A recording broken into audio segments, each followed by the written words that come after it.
Ik, jij, zij, hij, jullie, wij, u, zij.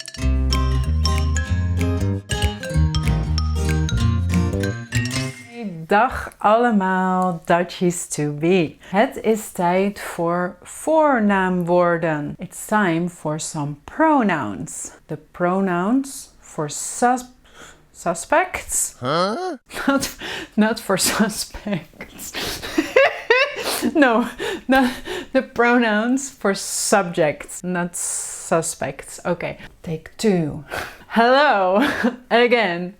Nog een keer, ja.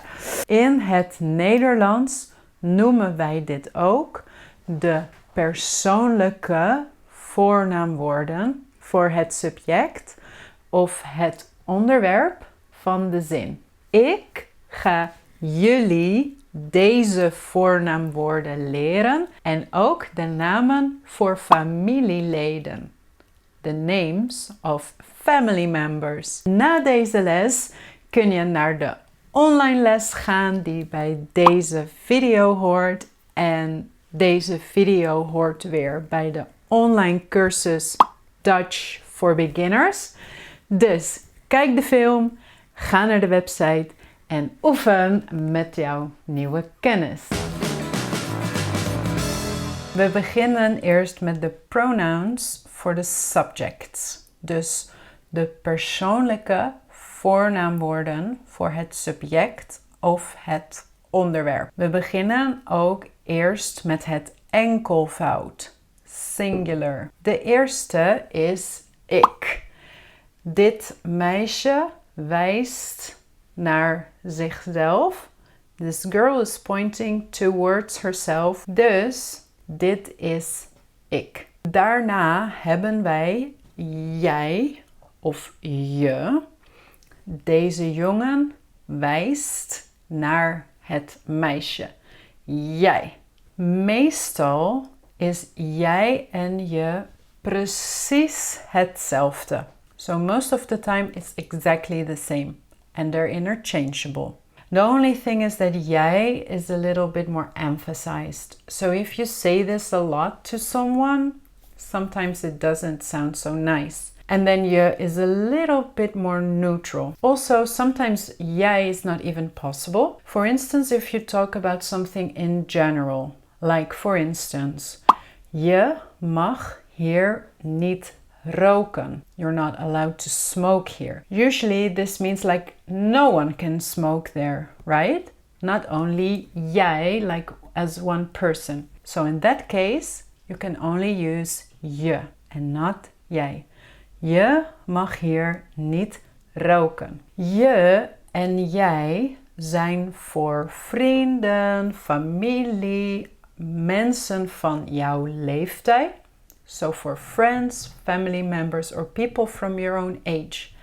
Maar wij hebben ook u. En u is beleefd of informeel. So polite or informal.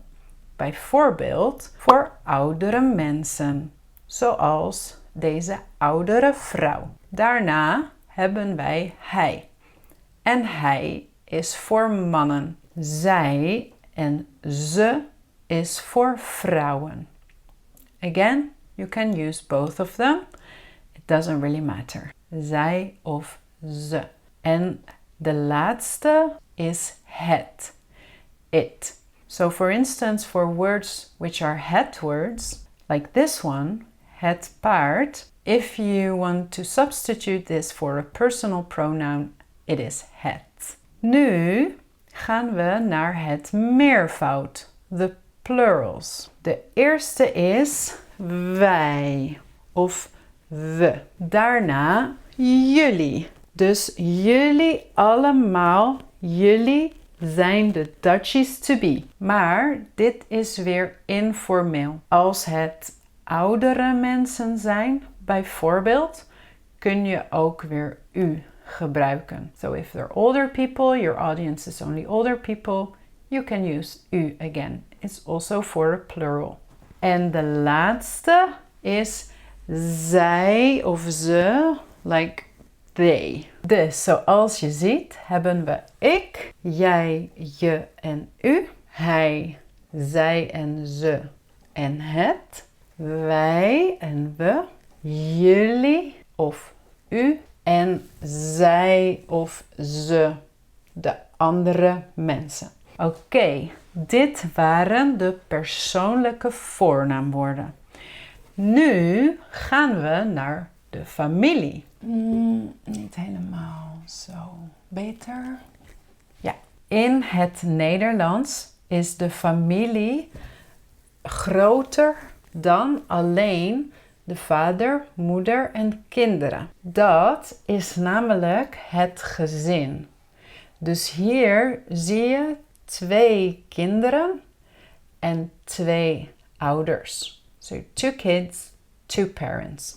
Dat is het gezin. Het meisje heet Jet en de jongen heet Pim.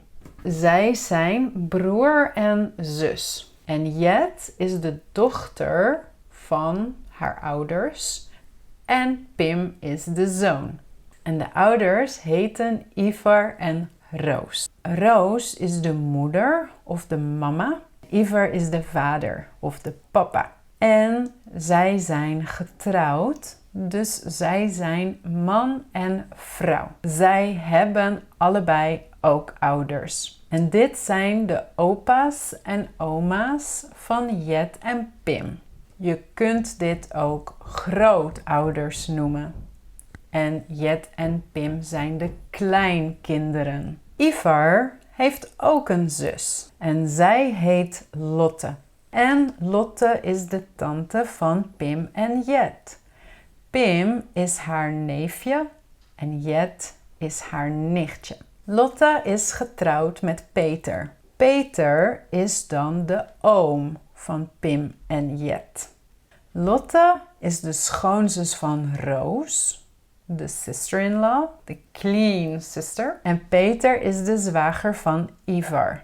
That's the brother-in-law. Dan als laatste hebben Peter en Lotte ook 2 kinderen. Ook een zoon en een dochter. En dit is heel grappig in het Nederlands. Deze 2 kinderen zijn ook weer het neefje en nichtje van Jet en Pim. So we call these even the niece and nephew. We don't have a word for cousins. No, niece and nephew.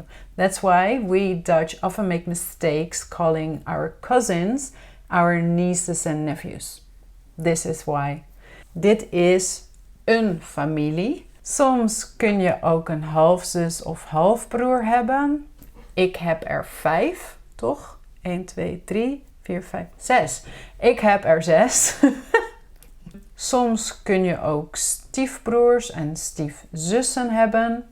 Ik heb 2 stiefzussen, so stepsisters. En dan heb je ook een stiefvader of een stiefmoeder of je bent de stiefzoon of de stiefdochter. Nog meer mensen, a lot of more people. Maar dit was het voor vandaag. As you already heard, I have a really complicated family. If you're interested, you can, where is it? There, I think. You can click there and watch a video. It's about negation, introducing yourself. It's actually a listening exercise, but I'm telling a bit about my family as well. For now, we're gonna end this video right here. Go to the website if you want to practice, and I'll see you soon in next class. Have a really nice day. Doei doei!